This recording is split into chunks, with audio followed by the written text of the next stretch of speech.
난치병 치료의 최신 연구 논문을 소개하는 닥터 CJ TV입니다.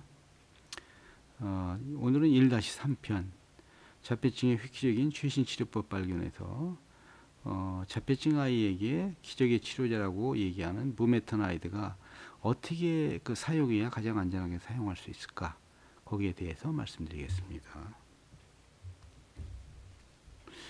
자폐증 아이에서 부메탄아이드의 안전한 사용 방법, 전통적인 자폐증에 대한 대안적 현실. 자폐증 사실은 지금 치료 방법, 뚜렷한 치료 방법이 없죠.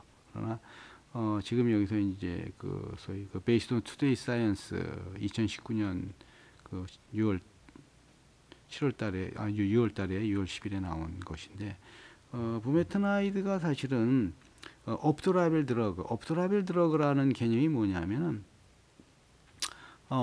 아스피린 같은 경우 이제 사실은 처음에 우리 아스피린을 개발할 때 해열제로 개발됐죠. 근데 그것을 이제 소량 사용하다 보니까 그것이 이제 혈전 억제하는, 혈전 방지하는 그런 그 성질이 있는 걸로 생각해서 요새는 이제 소위 그 아스피린 100mg을 사실은 이제 옵토라벨에서 완전히 이제 아주 그냥 소위 그 인정된 그 치료로 이제 혈전 치료 100mg을 아스피린 100mg을 혈전 방지제로 많이 쓰고 있죠.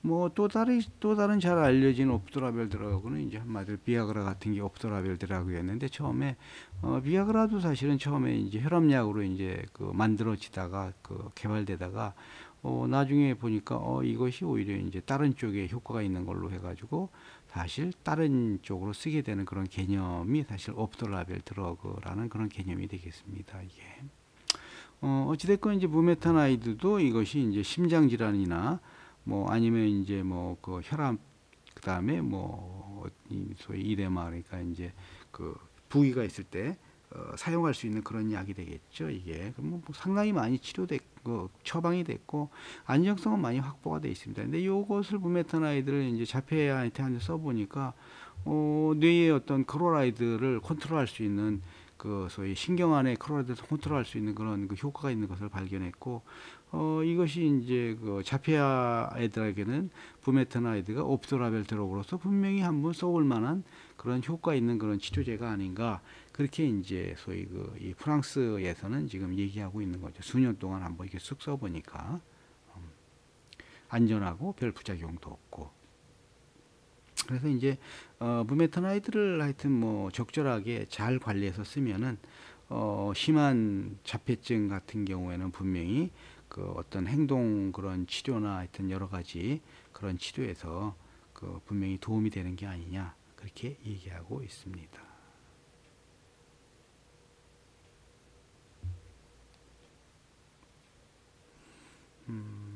여기서 이제 제한을 둔 게 이제 분명히 트레디셔널 비헤이비어 서라피, 그러니까 전통적인 우리 행동 치료를 해도 잘 듣지 않고, 그다음에 이제 우리가 이제 어떤 안정적인 약을 안정시키는 약을 써도 잘 안 듣는 그런 폭력성도 있고 아주 굉장히 심한 애들한테는 분명히 한번 부메탄아이드를 쓰는 것이 좋지 않느냐, 옵토라벨 드러그 개념으로서 그렇게 이해하고 있잖아요. 그러니까 아마도 조심스럽고 그런 소위 이 안전한 그런 인디케이션, 어떤 그런 지침을 주고 있는 거죠, 이게.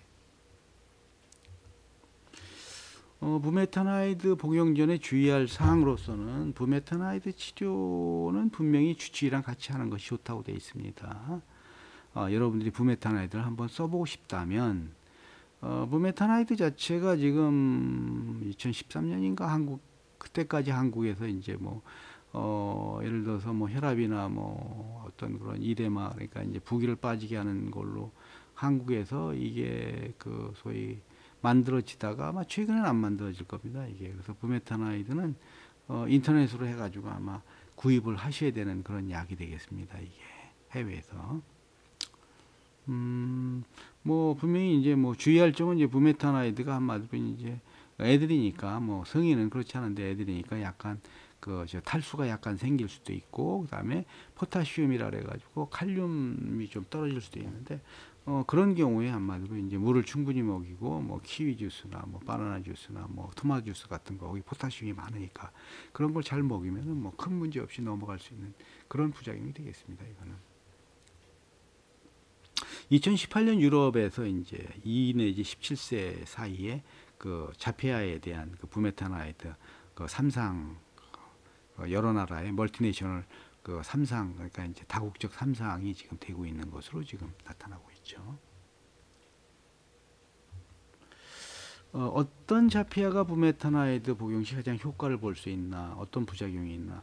뭐 가장 좋은 거는 이제 벤조다이아핀이나 그다음에 이제 다이아제판 이런 발륨 이런 데에 부작용이 있는 애들 이런 애들이 한마디로 부메탄아이드를 쓰면은 분명히 효과가 있는 걸로 되어 있습니다. 이게 무슨 얘기냐면 발륨이나 벤조다이아핀 자체가 뇌에 이 가바라는 그런 그 뉴로트랜스미터를 이제 한마디로 그 오래 머물게 해가지고 저 이니비토리 역할, 그러니까 뇌의 어떤 그런 그 이 자극의 이니비토리, 그러니까 억제하는 그런 역할을 하게 하는 것인데, 만약에 뭐 지금까지 얘기한 것처럼 만약에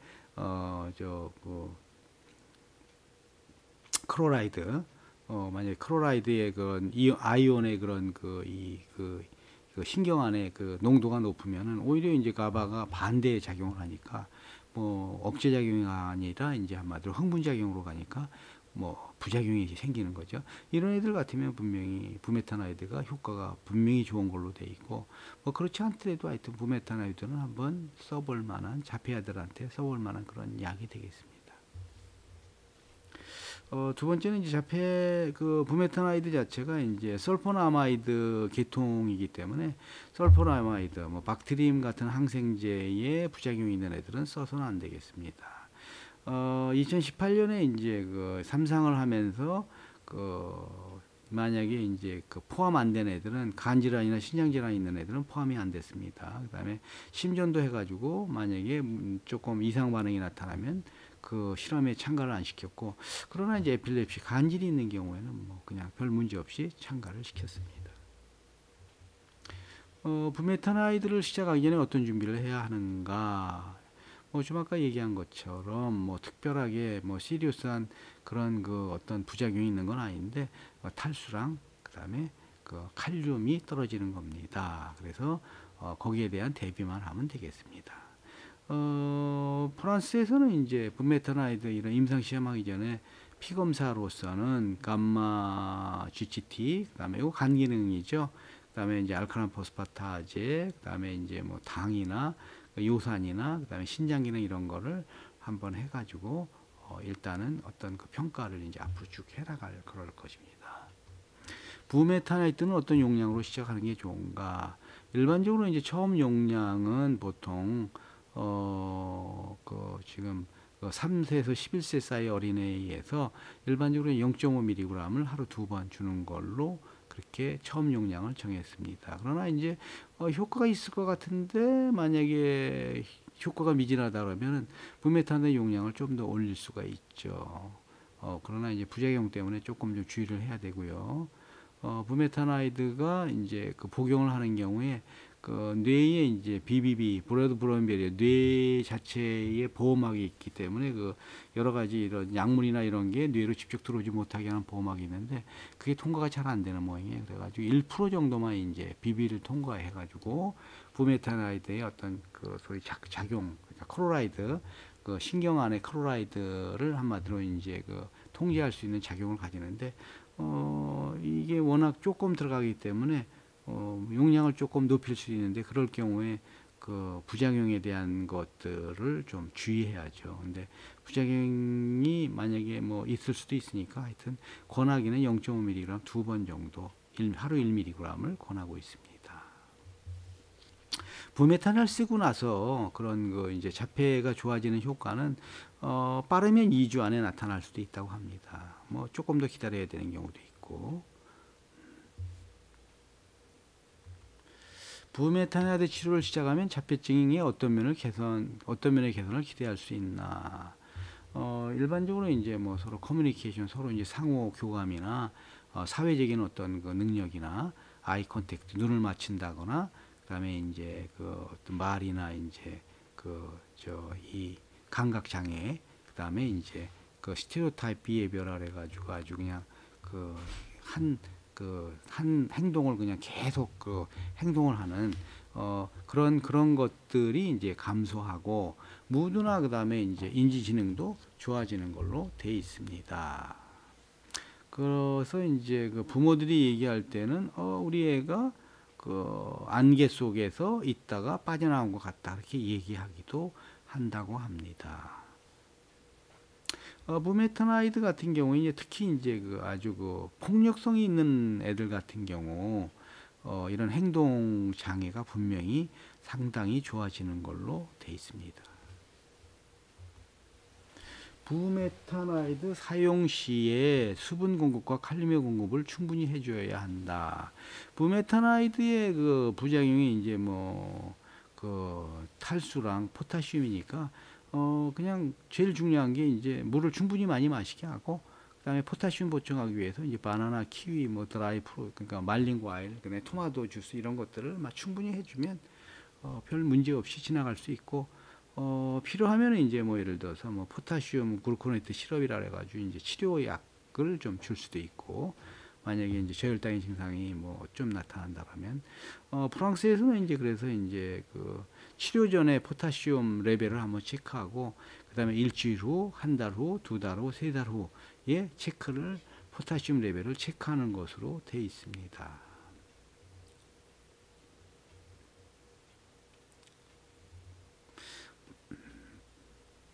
보통 0.5mg를 하루 2번 줬을 때 22mg에서 하이포칼레미아, 약간 포타슘이 떨어지는 증상을 느낄 수가 있는데, 요건 이제 뭐 약으로 포타슘 글루코네이트 시럽 같은 것을 주면은 좋아졌다고 합니다.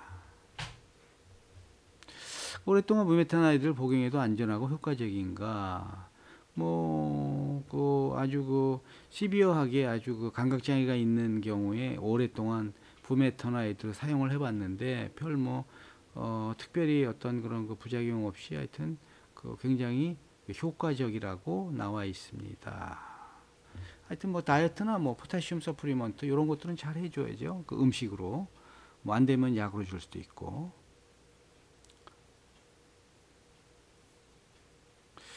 일반적으로 이제 소위 아주 오랫동안 쓰는 경우에 브로드 테스트는 사실 처음에 얘기한 것처럼 일주일, 한 달, 두 달, 세 달 이렇게 4번 정도 하면 되고, 포타슘 테스트를 그렇게 오래 쓰는 경우에 자주 할 필요는 거의 없는 것이 아닌가 하고 이렇게 보고하고 있죠. 지금까지 연구 결과를.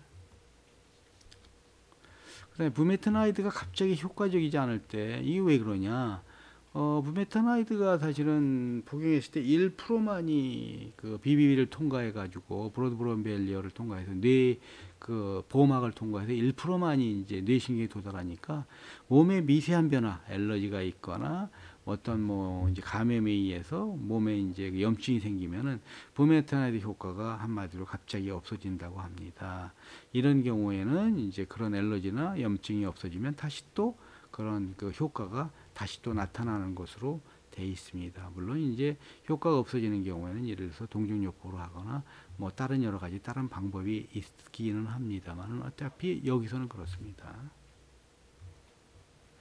그 다음에 이제 비타민 D 같은 경우, 이제 활성 비타민 D, 이것이 이제 사실은 40에서 100을 유지하려는 건데, 요건 이제 2018년 3월 달에 이제 뉴트리셔널 뉴로사이언스에서 나온 건데, 저도 사실은 이제 자폐증을 치료하지만은 비타민 D가 이렇게까지 효과적인 것인가는 사실은 저도 사실 생각은 못 했는데, 어찌됐건 40 이상이면은 자폐 증상이 훨씬 줄어들고 30 밑으로 떨어지면 자폐 증상이 상당히 증가하는 것으로 돼 있습니다. 그래서 보통 저희가 저도 사실은 이제 우리 암 환자들 면역 치료를 많이 하는데, 암 환자들은 70 정도 목표를 하는데 일반적으로 한 5, 60 정도 목표로 자폐 활성 비타민 D를 세팅해 놓는 것도 상당히 자폐 치료에 도움이 되지 않을까 그렇게 생각을 하고 있습니다.